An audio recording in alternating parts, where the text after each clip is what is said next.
పట్టిసీమ ఎత్తిపోతల పథకంపై కాంగ్రెస్ పార్టీ రాష్ట్ర media chairman మాజీ రాజ్యసభ సభ్యులు డాక్టర్ నర్రెడ్డి తులసిరెడ్డి స్పందించారు. పోలవరం ఒక గ్రావిటీ ప్రాజెక్ట్ అని, అది సకాలంలో పూర్తయి ఉంటే గోదావరి నుంచి 80 టీఎంసీల నికర జలాలు కృష్ణా డెల్టాకు సహజ సిద్ధంగా చేరేవని చెప్పారు.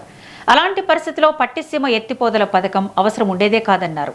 కేంద్రంలోని మోదీ ప్రభుత్వం, రాష్ట్రంలోని టీడీపీ, వైసీపీ ప్రభుత్వాల నిర్లక్ష్యం వల్లే పోలవరం ఆలస్యమై పట్టిసీమ అవసరం వచ్చిందని విమర్శించారు.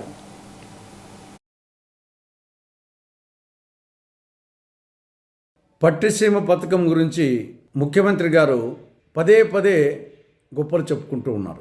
కానీ దీంట్లో ఉండే వాస్తవాలు గ్రహించాలి. పట్టిసీమ పథకమేమో ఎత్తిపోతల పథకం, లిఫ్ట్ ఇరిగేషన్. పోలవరం ప్రాజెక్ట్ ఏమో గ్రావిటీ ప్రాజెక్ట్. పోలవరం ప్రాజెక్టు రూపకల్పన ఏ విధంగా జరిగింది? పోలవరం ప్రాజెక్టు పూర్తి చేసి పోలవరం కుడికాలువ ద్వారా 80 టీఎంసీల గోదావరి నికర జలాలు కృష్ణానదిలో కలిపి విజయవాడ వద్ద ఆ నీటితో కృష్ణా డెల్టాకు సాగునీరు అందించాలనే ఉద్దేశంతో పోలవరం నిర్మించబడింది. ఇది గ్రావిటీ. పోలవరం కుడికాలువ ద్వారా గోదావరి జలాలు కృష్ణా నదిలోకి వస్తాయి. ఆ జలాలు వచ్చేసి కృష్ణా డెల్టా.